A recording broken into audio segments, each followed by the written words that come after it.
And good afternoon, it is time for the third weekly update for episode Revenant. If you would like to stay up to date on the weekly offerings that this game has, feel free to like and subscribe below. But for anyone else interested, I'll be live this evening over on Twitch, link will be in the description, where I'll be streaming through the current Pinnacle grind to get to 2010 power level, starting around 5 p.m. Eastern Time. But enough of that. It is time to dive into the weekly rotator, shall we? So starting off with our core playlist rotations. For Vanguard, with our Nightfall this week, we have Heist Battleground Moon. It is Unstoppable and Barrier, and the weapon this week is the Azumi RR4 sniper rifle. If you're interested in seeing what the various roles for that are, you can check the description below for a link to find out what all you can get on it. Sadly, as per usual, nothing in Gambit. And then over in Crucible, it is currently double rewards, as well as Relic, Clash for the second week, I believe, and Survival. So if you want to get some good rolls on various Crucible weapons, good week to go and farm them out. Alright, now for our rotators, starting off with our raids. Over on Neptune, we have the Root of Nightmares raid, so if you haven't gotten your Conditional Finality Shotgun, great week to do that. And then over on Europa, we have the Deepstone Crypt raid, so if you still haven't gotten the Eyes of Tomorrow rocket launcher, once again, great week to farm that out. And don't forget, if you want just the checkpoint for the bosses, you can head over to d2checkpoint.com and get those if you need them. Excuse me. And then, lastly, in the Legends tab, our current dungeons are Ghosts of the Deep. So if you still need the Navigator, Trace Rifle, or Prophecy, either one of those dungeons, great time to do those. And then our exotic mission this week is Vox Obscura for the Dead Messenger Grenade Launcher. Alright, and that is all for the core playlist and our rotators. So over in the Pale Heart, the current co-op mission this week is the Iconoclasm mission. Just a reminder, you'll need yourself and a friend to run through so you can defeat a certain enemy in the mission that you have to do the front and back of, as well as 2 nodes across various locations at the same time. And then our match-made overthrow is over here in the landing. So if you're still looking for that perfect ergo sum, great time to do it with the match-made fire team.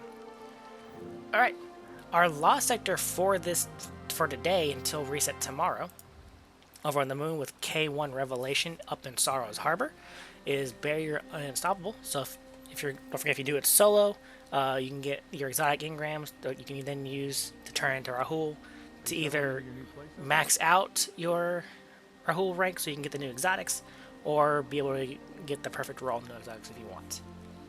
Alright. And then lastly, back on Neptune, our current terminal overload for the week is over here down in Liming Harbor.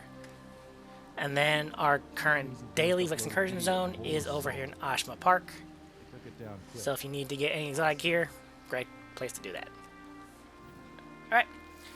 That is it for all our various rotators and weekly missions. So let's go ahead and dive into our seasonal challenges, as there are no new narrative beats for episode Revenant. Alright. So first off, for week 3, we have Missions of Mercy 3, which if you've already beaten the narrative, it will auto-complete, as you can tell. Complete Part 3 of Act 1, Elixir Rescue. Play in the Field. Unlock minor discoveries in fieldwork. Track them with Ido in her tonic laboratory. Unlock minor discoveries in fieldwork. Track them with Ido in her tonic laboratory. Jeez, I just can't talk today, can I? And that's 4 of 4. Unwavering. Complete waves of Onslaught. Salvation. Specifically the Salvation one, so you have to come do the one last city. And it's percentage based. I would wager it's a full 50 waves. So just 50 waves should do it, maybe. Throne World activities. In Throne World, complete bounties and earn progress by completing patrols, public events, and looting lost sectors. And then lastly, High Value Hunter. Defeat powerful combatants in Gambit. Earn bonus progress for defeating high-value targets. Alright, so that will be it for our seasonal challenges. Kind of a slow season this appears this week. Alright, so lastly, as I usually do, let's go ahead and dive into Eververse. Just a reminder, I only cover bright dust offerings, nothing with silver. So let's go ahead and check that out, shall we? Alright, first off, for Warlocks, we have the Eagle's Bond from the Assassin's Creed set. This place would starve without us. We then have the Unchained emote from Undying. Excuse me, from Hunt. If we don't have that intel, you can bet ℕ𝕚𝕚𝕚 is trying to get it. We have the Vex Incursion entrance from effect from Seraph.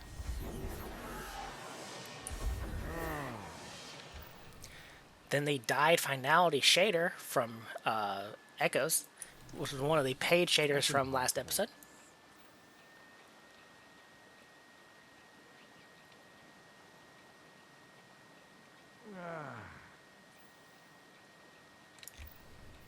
We then have the Argent Tetratorn shader from Haunted.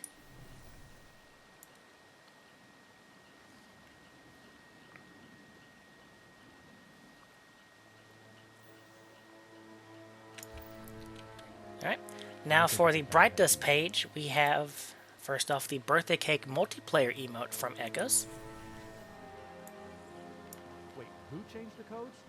Who said he could do that?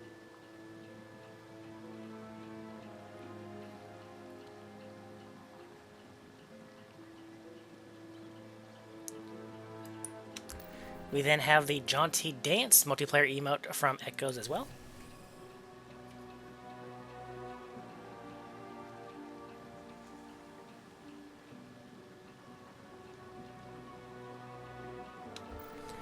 The Karamos Ghost Shell from Echoes.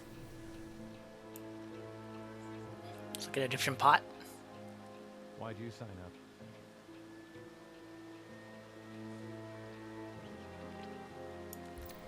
We then have the Alpha Zulu ship from Echoes. Oh, it's the Apache Chopper one. For every guard who wants to fly an Apache helicopter. Law is the best tactician the city's ever seen. We then have the Red Veteran Sparrow from Echoes.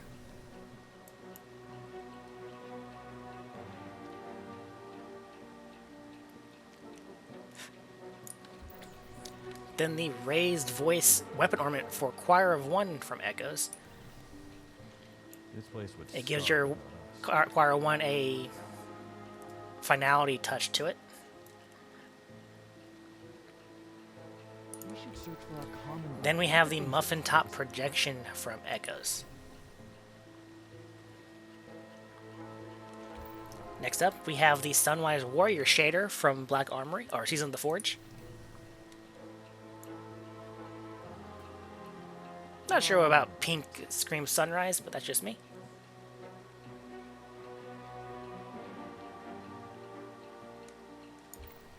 The Verdigris shader from Drifter.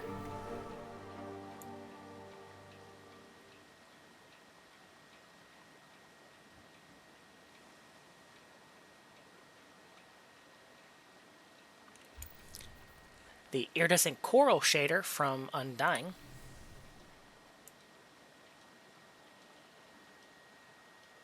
Why'd you sign up? Not a bad looking one. The Boreal Char shader from Splicer. War is the only constant. Anything else is a lie.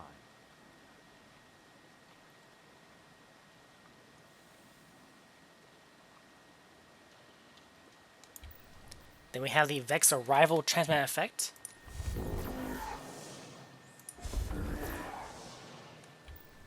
The Nightmare Emergence Transmat effect from Undying. And then lastly, the Virtuitous Entrance Transmat effect from Splicer. Gotta give the Vanguard an ETA on phase 1. Alright, that is it for Eververse and the Bright Dust. But so once again, if you're interested, I'll be live this evening over on Twitch around 5 p.m. Eastern. We'll be continuing the Pinnacle grind up to 2020. So I'll be doing a variety of activities.